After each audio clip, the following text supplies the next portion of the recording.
faith foundation. So, ang atong first lesson will be about the assurance and certainty of my salvation. Yung ganitag assurance, igsoon, uncertainty, wala ako nagahisgod dili og insurance, no? Kaya sa gara ng good, sa pag-intindi natin itong kaluwasan, mamura siya insurance. Kaya sa insurance ng good, naay mga conditions, no? If insured ka, okay lang, but if kung naay mga conditions, nagtrabaho ko muna sa motor car insurance, kung ipa-insure mo yung sakyanan, kung niya na-disgrasya, bayad na sa insurance. Pero kung ang gika-disgrasya sa imong sakyanan, nahulugan o natumbahan o kahoy, dili na siya bayad sa insurance. Nga naman, isa na sa mga conditions. Dili bayad ang insurance kung kini natural events, no? Ginatawag ng mga fortuitous event, God's act. So, sa atong salvation, atong mag-insultan karon, atong naon nga dili siya insurance, it's an assurance. Meaning to say, there are no conditions na gihatag sa Ginoo alang kanado. Doon na tayo tulo ka objective na atong pag-i-lay down karon para atong maintindihan kini nga subject. And number one is to understand the simplicity of God's invitation for personal relationship. Atong maintindihan kung unsa ka simple, ano ba say simple? Unsa ka simple ang invitasyon sa Ginoo para magkaroon ta og relasyon na natin nila. Sabi niyo igsoon, ang nakakomplicate sa atong relasyon sa atong relihiyon, no? Ang nakakomplicate sa atong relationship sa Ginoo, kining atong nasabtan, kining atong kaugalingong panahon na wa di ay mauyon sa pagpangalaga ng kaniya. And number two, we will release the freedom within us, knowing from the Bible the truth of my salvation. Muna yung atong isa sa atong objective na, wow, once madakpan nato, kini nga pundasyon sa atong kaluwasan, wow, magaan na atong pagpangalagad sa Ginoo. Mawala itong mga condemnation, mawala itong mga kabug-aton, no, sa pagpangalagad. Muna yung promise sa Ginoo, and I will give you rest. Tagaan ta kamo kapahulayan.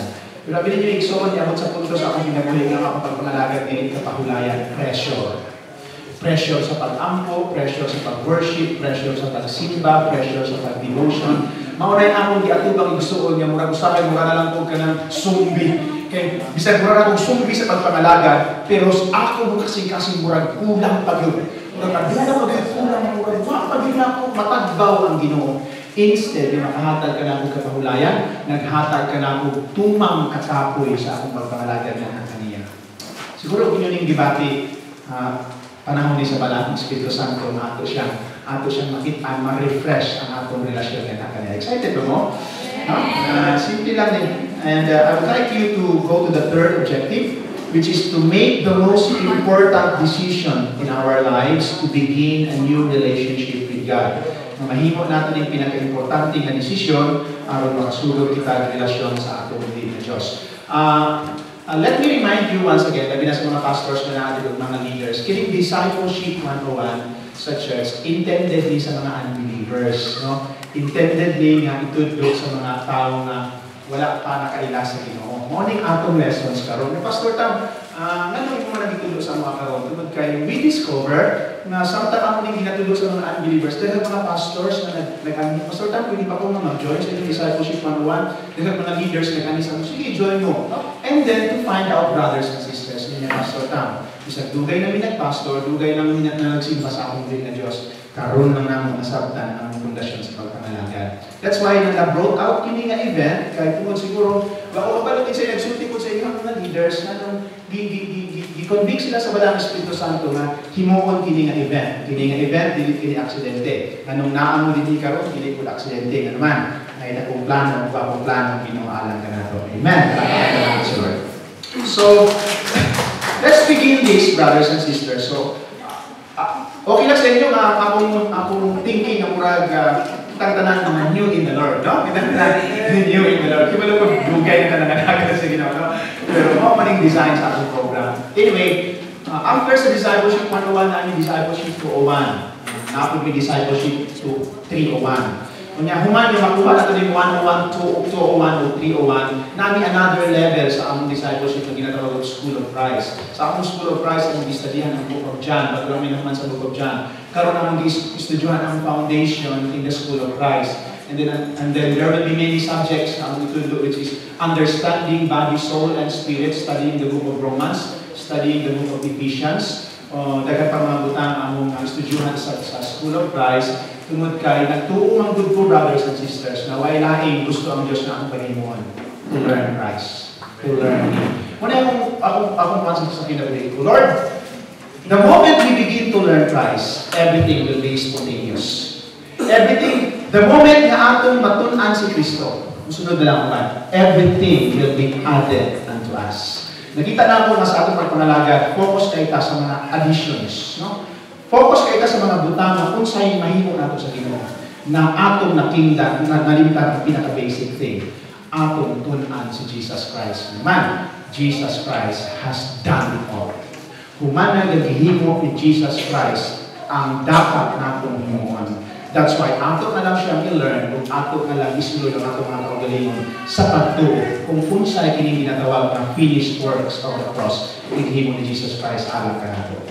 So, as we begin this lesson in our Discipleship 101, let's begin this lesson by declaring that bisag kinsa ka man, whoever you are, whatever you are, God loves you. Hindi mo katatag, God loves you.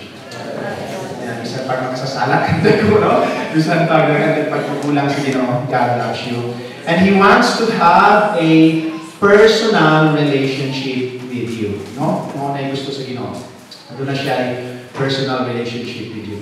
So, tingali ko tanong ko ninyo, Pastor Tam, nga kini nga relationship sa Ginoo, importante mo yun. Why is it that my relationship with the Lord very important? Ingon sa Acts chapter 4 verse 12, because salvation is found in no one else, for there is no other name under heaven given to men by which we must be saved. Atong isipon nga ang relasyon sa Ginoo, isa sa pinaka-importante kung kayo, why lain ang kalawas na ito, brothers and sisters. Ang atong relihiyon, isa sa kapagwapo ang atong church, ang atong organization, hindi na makalawas ka na ito.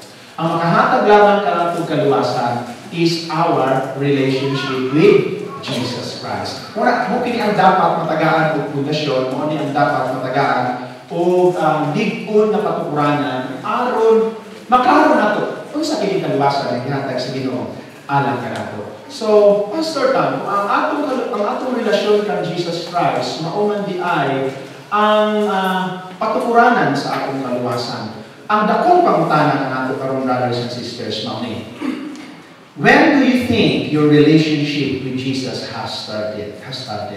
Kanus balay mo naisip, sa palagay mo, kailan kaya nagsimula yung relasyon mo kay Jesus Christ? Sapagkat sinasabi natin dito, without relationship with Jesus, there's no salvation.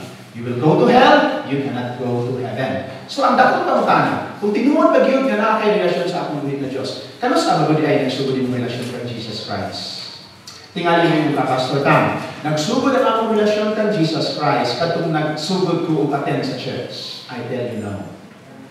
Pastor Tam, nagsugod ang akong relasyon kay Jesus Christ kung nagsugod ko tugtog sa church. I tell you no. That is not written in the Bible. Tingali mo yung Pastor Tam, nagsugod ang akong relasyon kay Jesus Christ kaya akong papa o mga Kristomano ng good pastor ng good sila. Kung yung ilang akong gidala sa church, siguro mga 20 years, 25 years old, 20 years na ako, 20 years na po nangalagad sa Ginoo, 20 years na po nagasimba. So, ibig sabihin, born again ko, Pentecost na ako, naanak ko yung relationship kay Jesus Christ. I tell you no. That is not the basis na ikaw nakasugod na sa inyong relasyon kay Jesus Christ. Siguro may yung Pastor Tam, nagsugod ang akong relasyon sa Ginoo, katong akong giundan akong mga bisyo. Katong nagbinutan ako. Katong nagundan ako sa pagpakasala, katong nag-involved ako sa mga giving, pag-feeding sa poor, ako nang gihatag na akong kaugalingon nga natin niya. I tell you, dili gihapon ka na ang basihan na ikaw at na may relasyon sa atong buhay na Diyos. Kung sa ilingon sa Bible, ang tanan natong mga relihiyosong buhat, trapo lamang ang tubangan sa atong buhay na Diyos. Makita na sa Isaiah chapter 64, verse 6. So, dakong pangtanan. Kano sa man ay Pastor Tam, nagsugod ang akong relasyon sa Ginoo. Pero sa mga nagsugod ang akong kaluwasan nga na kaniya, ang akong masigurado na luwas ng itong anak kaniya, brothers and sisters. Ang unang atubag na akong anak kaniya is the bad news. Nagaantong bad news. Pastor Tam, katong nahimo kong pastor, katong nahimo kong soul leader, katong nahimo kong musician, nahimo kong elder sa church. Mao to? No. You cannot find that in the Bible. In fact, ang ingon sa Bible, daghang nagtawag ka ng kong Lord, naghimo mga milagro, naghimo nini mga posisyon sa church, daghan apan wa ko nakaila nga kanila. Man, what you kini makit-an kung sa among relasyon sa pagpanalagad sa Ginoo. So, kano sa amon di ay ko nakasugod sa akong relasyon sa Dios, Pastor Tan. Ang unang matubag na ako na kaninyong negatibo, kini igsoon. First, we cannot initiate or start relationship with God because sin has become a part of our nature. Ang unang matubag kung kanos ako makasugod og relasyon sa Ginoo, di ka pwede makasugod og relasyon sa Ginoo. Bad news, no? Ano man, Pastor? Gusto ko ka relasyon, gusto mo magkaroon ng relasyon sa Ginoo. Ay, kung na akong kaluwasan, kung na akong tigit na makaato kong langit. Pero dili ay kung pwede na makasugod ng relasyon na natin niya. Muna ilingon sa Biblia, brothers and sisters. Nga naman, anong di man ka, pwede, wag man kay katungod na musugod sa iyong relasyon na natin niya. Tungod kay ilingon sa Bible, for all have sinned and fall short of the glory of God. Sa imuhang pagkamakasasala, brothers and sisters, napahilayo ka sa Ginoo. O bisag kung saan mo pagpaningkamot ka, Lord, gusto kong makipagrelasyon. Lord, adunay dakong goal, adunay dakong bangit. Lord, gusto kong makipagrelasyon. Gusto kong mubugakos na na kaninyo. Apan tungod sa ato pagkamakasasala, brothers and sisters, wak tay katubod, wak tay mahimo, aron makasugod o relasyon na na kanina. Romans 3:12. Dili lamang kay all have sinned, but ino din na all have turned away and have altogether become worthless. Everybody say worthless. Grabe, no? Bisag kung sa pagkakadato, bisag kung sa kapag-influensya, dili nga ni kuya o mga politiko, dili ka butanan. Pero as long na wala masabtan, kini mga pulong sa Diyos, alam ka mo, ang tawag sa Ginoo nga natin, you are worthless. You are worthless and you are not righteous. Everything are worthless. There is no one who does good, not even one. Brothers and sisters, makasusubok kini nga balita na atong masabtan. Okay, kami maguna ko sa una. Lord, basta magbuhat na kung maayo na ko nimo. Pero let me tell you this. Unsa ni kasalanan, Pastor Dad? Ang kasalanan dili tungod kay nagbuhat kag sala. Ang kasalanan dili lang tungod kay nang rape ka, nag-rapist din wala, no? Ang kasalanan dili lang tungod kay namatay naksak ka, no? You are a murderer. Wala siguro makadungog mo, malipay mo, makadungog mo mga testimonyo.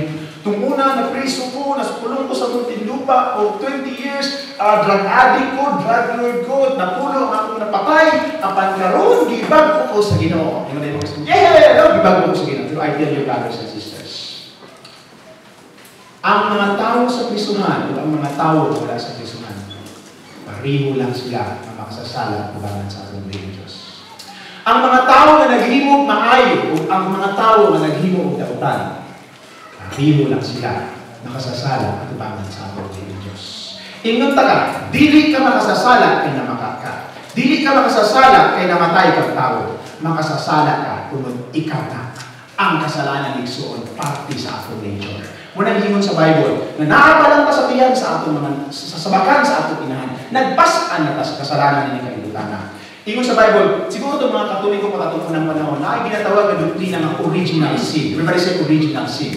Na wag pata na kahimo og sala, makasasala na na. Daan. So meaning to say, dili ni kay pabutanay, o dili ni kay dili ni kay pabutanay or pagalaw-gaway, mga pagdautanay sa mata sa Diyos. Ikaw nga napriso o napulo katuig tungod sa imong krimen. O ikaw nga politiko nga matinabangon sa mata sa Diyos. Pariha lang mo makasasala.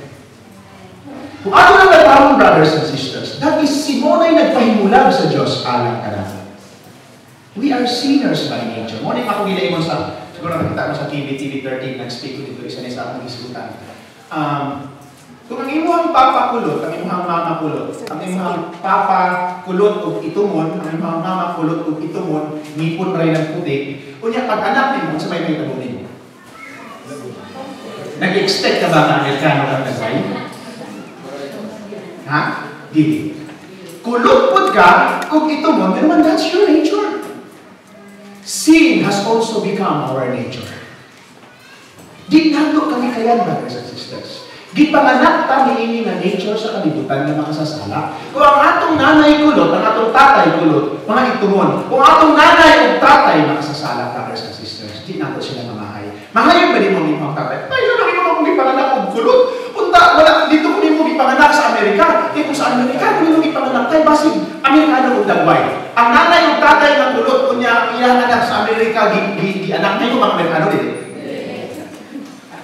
Bisan gipanganak pa ka sa buutan nga pamilya. O bisan gipanganak pa ka sa broken nga family, brothers and sisters. Pag anak nimo, you are already a sinner in the eyes of God. That's why this is a bad news. Sa atong pagkamakasasala, o sa atong mga maayong buhat, ubangan sa atong buhay ng Diyos, wa gyud tayo mahimo aron masugdan kining relasyon nga nakakaniya. Because sin has become a part of our nature. So since tungod kay ang kasalanan mao may nagpahimulag kanato sa atong relasyon sa atong buhay na Dios. Kunya kung walay relationship kang Jesus Christ, impyerno man din ang atong dangatan, brothers and sisters. Kinahanglan ang una nato isgutan karon. What is the solution for sin? Unsa may solusyon sa kasalanan na gusto ihatag sa Dios alang kanato? How can sin be removed into our lives and start our relationship with God? You know what is the solution for sin? Ang solution for sin is this. Not us. Everybody say not us. Dili kita. Nor coming from any one of us. Ingon din sa Ephesians 2:8. It is by grace you have been saved through faith. It is not from yourselves, not by works, so that no one can boast. Paminaw mo maayo iksoon. Tungod kay kanang interest na nasa ipasikasin karon na sa Holy Spirit. Daghang i-graduate sa discipleship 101 na ibalik na gihapon sa kalibutan sa pagpakasala tungod kay wa nila masakpan. Wa nila masakpan ang mensahe ni nga discipleship. Apan ikaw o ako, ikaw karon na naglingkod. Adunay mga dili man katilugon man kanini abi yung buhat sa kaway. Buhat sa kaway. There is a wonderful thing i-prepare ang atong na Diyos alang kanato karon. Apan dili ko kasalaad kanato karon. Nakitang tanan makasabot sa akong isulti diri. Tungod kay ang magpasabot kanato ang balang espiritu lang. It's Pastor Doc. Kunya, kung hindi ba ang Espiritu Santo, magalihok sa iyong masingkasi. Wow! Muulit ka, nihigi ka nining maseminar. Never be the same. Yes! At yung nagpapalo sa mga pangalasan sa limang. Isang pastor ka ordinary mga members. So, ang kalawasan na Pastor Doc, dili-gikan ka na po. Anong dili man-gikan ka na po? Kung magpatay na po. Kinsa ka na ito ang naka-ilang, naka-matikod kining dengue nga sakit. Dengue. No? Kabalaman ang dengue nga sakit. What if sa'yo pangalan mo na na? Nedi. Pastora Nedi? Sister Nedi. What if lang ha, si Sister Nedi na identity, Jesus name. Example naman eh. Kanya, gusto na ako matabangan si Nedi. No? Nedi, kinanglan, matabangan ka sa iyong dengue, dengue ka ng problema sa iyong dugo, ka ng virus sa dengue, or virus sa salak. Naglibot na sa iyong dugo, wala na yung solusyon. Ano sa may solusyon sa dengue? Blood transfusion. Alis na ng iyang dugo. So, nag-donate ko sa iya ang dugo. Ako na rin mag-donate sa iyong dugo, Nedi, para maayo ang iyong dengue. Kanya, pag-donate ng iyong dugo, Iksoon, na-find out nga na ako na iyong dengue. Ano sa'yo nakitago kang Nedi? Mamatay. Nangitataglay. Tanang tao niya ay na-dengue. Unsa may atong paglahap sa Diyos. Una yung sa Bible, for all have seen and fall short of the glory of God. Unsa yung solusyon na ni Pastor? Abay nga ang solusyon sa ginagawa niya, hay nako, why pag-asa mga tao? Ang pag-asa niya, ako lang yun. Ang akong anak, gikan sa langit, akong ipadala din ang salita. Araw matagaag solusyon ang problema sa sala sa mga tao na nag-circulate sa ilang mga libo. So, nag-meeting siguro ang Father, Son, and the Holy Spirit. Ingon sa Father, Jesus, ikaw ang nawag sa kalibutan, Dad-a ang atong dugo. Dad-a ang atong pagka-Diyos dito sa kalibutan. Kaya ka ng dugo maunay atong ihatag sa mga tao para sa kapasayduan sa ilahang mga sala. Nanibisan kinsa nga moduol o magkaroon o relasyon nga naa nimo, makadawat sila kinabuhi na walay katapusan. Muna nahita po, brothers and sisters. So, ingon sa Bible, Hebrews chapter 9, verse 22. Without the shedding of blood, there is no forgiveness of sin. Apan why hindi sa kinsa nga tao na qualified na mo-shed sa iyang dugo aron mapasaylo kita sa atong mga kasalanan. There must be another life. Kinaman adunay alien nga creature sa ilang mga dugo. Hindi pa pamigamit sa Ginoo muna ang dugo sa mga karnero. Alien, dili dugo sa tao. Kunya karon, ang dapat gamiton sa Ginoo is the blood of Christ Himself that represents salvation ala kanato. Morning na hitabo, brothers and sisters. Gitawag sa Ginoo. Gitawag sa Ginoo si Mary. Mary, kung sa singo sa angel. Mary, sa man. Naitahan mo ang mahang. Ipadala niya, gamiton niya, imuhang tiyan. Aron sudlan sa kinabuhi na gikan sa langit. May nalataingon ni Mary sa angel. Be it done unto me according to your word. Sugod si Mary, no? Kunya, nakasagot po si Joseph. Muna isagway ng tandog kang Mary, adunay bagong natalo sa iyahang tiyan. Nga ditubo, nga dili, gikan sa nature sa tao. Dili ipanganak sa tao, kaya kung ipanganak siya sa tao, siya na itabong anak niya, makasalanan niya po ng iyang dugo na ang iyang. That's why, when this process came into the life of Mary, bang, no? Dunay magic, magic siguro, nakita mo, nasudlan o kinabuhi, nagikan sa langit, gikan sa tao igsoon. Hangtod na nagdako ang tiyan ni Mary. Unya, unsa may nahitabo, Pastor Tam, sa pagdako sa tiyan ni Mary? And look at this, brothers and sisters. Aduna ay medical explanation. Nga ang dugo sa nanay, sa tiyan sa mga buntis, ang dugo sa nanay, dili di ay musagol sa dugo sa bata. Wala ka mo natingala? Na ang inyong nanay type O, kamo type B? Ako natingala dito, ako mama type O, ako type B. Ma, pareha naman tayo dugo. Gikan ako nga anak kanimo. Pero nga nung wala man, nag-mix ang atong dugo. Nga nung wala man, lahi pa ng atong dugo. Di-design di ay sa atong buhit na Diyos. Ang mga tiyan sa mga nanay, andam sa kaluwasan sa mga tao. Di-design niya ang mga tiyan sa nanay so that kung ang bata magtubo sa atong mga tiyan, sa inyong mga tiyan, hindi mga babae, there is no mixture of blood. Ang dugo sa nanay, kung ang dugo sa anak, it's independent. Dili kini magsagol sa sulod sa tiyan. Muna giingon bitaw sa Bible pag-prophesy sa yawa, by the seed of the woman, he will crush your head. Ang kaluwasan sa mga tao magagikan sa seed sa isa ka babae. And look at that, brothers and sisters. Samtang nagtubo ang kinabuhi na gikan sa langit sa tiyan ni Mary. Ang dugo ang kinabuhi na gikan sa langit. What yung masaguli sa dugo ni Mary? Nga naman. Kaya kung masagulan kini sa dugo ni Mary, kung siya nahitabo sa dugo sa langit, it will become sinner. Mahimong way pulos alang sa pag-offer sa kaluwasan sa mga tao. And look at that. Samtang nagdako ang tiyan ni Mary, si Jesus Christ is independent. Na siya'y sariling kinabuhi, nawag na mansahi sa sala o uban pang buling ng kalibutan na dili siya dapat mamatay. Muna pag anak ni Mary kang Jesus, brothers and sisters, matingala kasi Jesus, dili siya nakagapos sa mga butangin ng kalibutan na apan ang iyang kinabuhi, nakasentro lamang sa mga butang spiritual. Bisan pa sa mga kasalanan, gitintal siya sa yawa o bisan kinsa, apan wak siya madala. Nga naman, kaya ang dugo na nananaytay nga na kaniya, dili gikan sa dugo sa tao, apan gikan sa dugo sa langit, na mo'y giandam sa Diyos, alang sa kaluwasan para kanimo para kanamo. Muna si Jesus Christ, nilakaw, ibabaw sa tubig, nag-alis sa mga masakiton, ang mga imposible, mabuhat sa mga makasasala na tao, mahimong posible na nakang Ginoong Jesucristo man, na siya'y kinabuhi, na wak na nansahan, gikan kini sa langit, na ipadala sa ama. And look at that, brothers and sisters. Yabot ang bahay na iyan ang pasakan na nangyari. Dapat yun sa Bible, the wages of sin is death. Mabot ang time na dapat kita ng mga tao na makasasala, mamatay na tungkol sa dengue. Paano sa inyo ni Jesus Christ? Ako na lang ang mamatay, aron sila ang mabuhi. Dapat ba mamatay si Jesus din? Tingin sa Bible ito. Ang kabayaran sa kasalanan, kamatayan. Makasasala ka si Jesus din?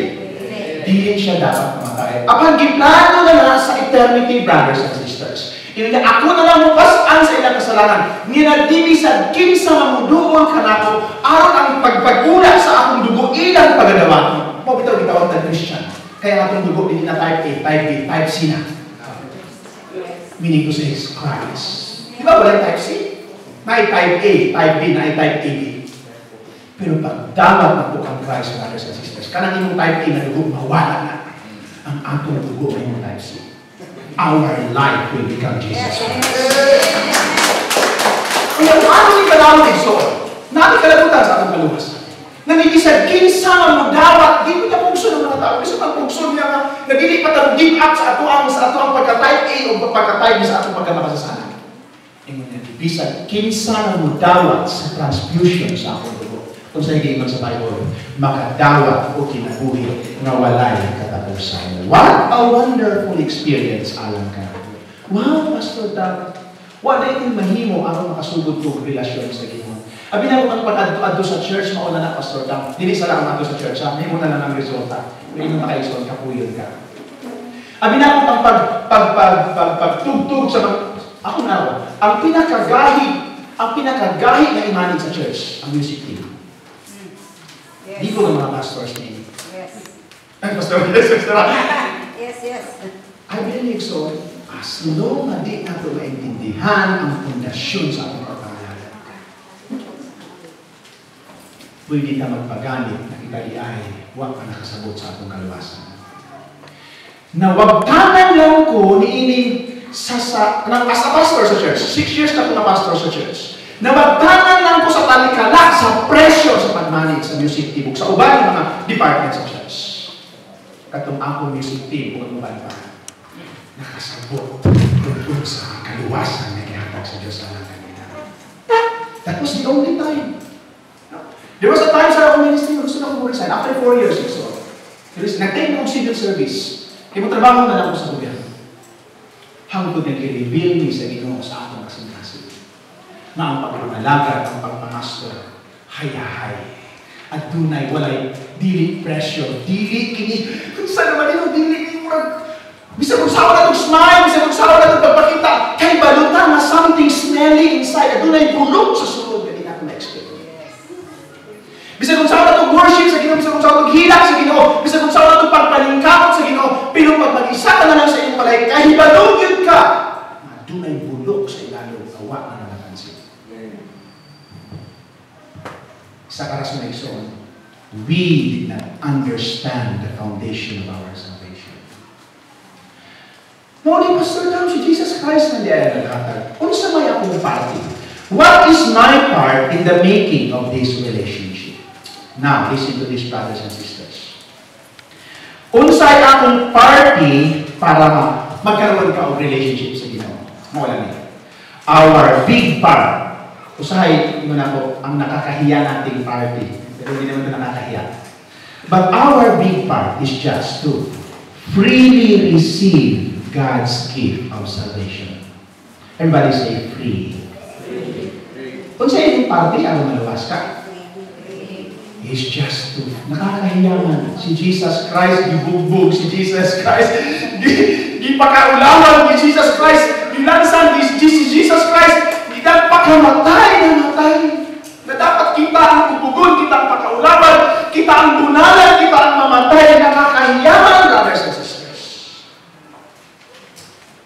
But that's what the Bible is saying.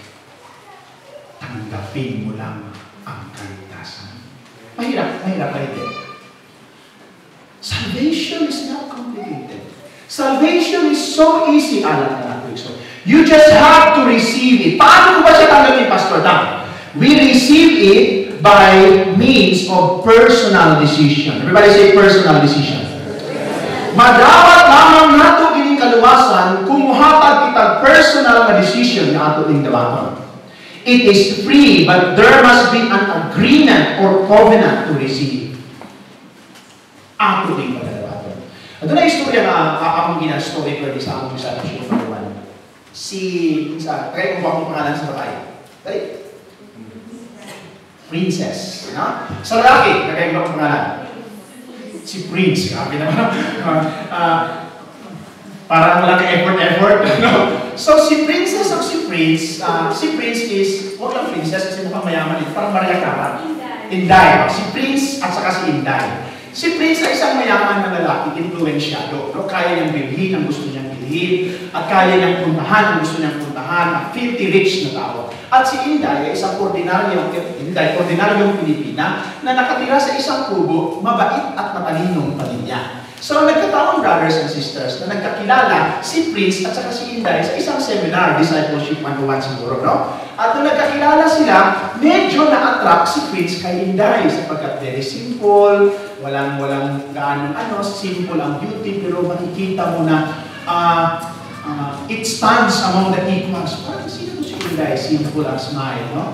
At nilapitan ito ni Prince. Sabi ni Prince, Inday, pwede ba akong humingi ng number mo? Of course, si Prince Guapo, si Prince Bukutan, si Prince Dato, no? Si Inday, okay, padilig-dilig pa kaya ng mga babae, no? Okay, hatag niya ang number. So, to cut a long story short, naguli si Inday, naguli si Prince Ilang Balay, gitawakan ni Prince si Inday. Ingon niya, Inday, pwede ba ako makipagkaibigan sa iyo? Mayroon kasi akong party na ginawa sa aming alas at gusto ko ikaw isa sa aking mga guests. Kasi Inday naman, siguro pupunta lang ako pag may kasama akong chaperone. Di ba mga Pilipina, no? Sige, no problem. Kanino pananay at saka tatay mo, just come to our party. So nagkaroon ng party, nagkakilala at naging kaibigan si Prince at saka si Inday. At nung nagkakilala sila, nagkatawanan, basta they talk a lot, nagkakilala na sa isa't isa. So nung natapos ang party, tumawag na naman si Prince kay Inday. Sabi ni Prince, Inday, pwede ba kita isama sa tour sa Hong Kong, kasama sa family ko? Kasi naisipan ko lang. Siyempre, Hong Kong yan, no? Tingnan ko muna kung payagan ako ni nanay. Anak ko ng mga Pilipina, pero mga dalaga ko, hindi naman namin si nanay, no? Tingnan ko muna kung payagan ako ni nanay. Sinabi daw ng nanay niya, payag daw ang nanay niya, pero magdala lang ng chaperone. So, dalawa ang gastusan ni Prince. No problem, maraming pera si Prince. Sama mo yung chaperone mo, pumunta tayo sa Hong Kong. So, with the family of Prince, naglibot-libot sila sa Hong Kong, brothers and sisters, nakagastos siguro sila 1 million pesos.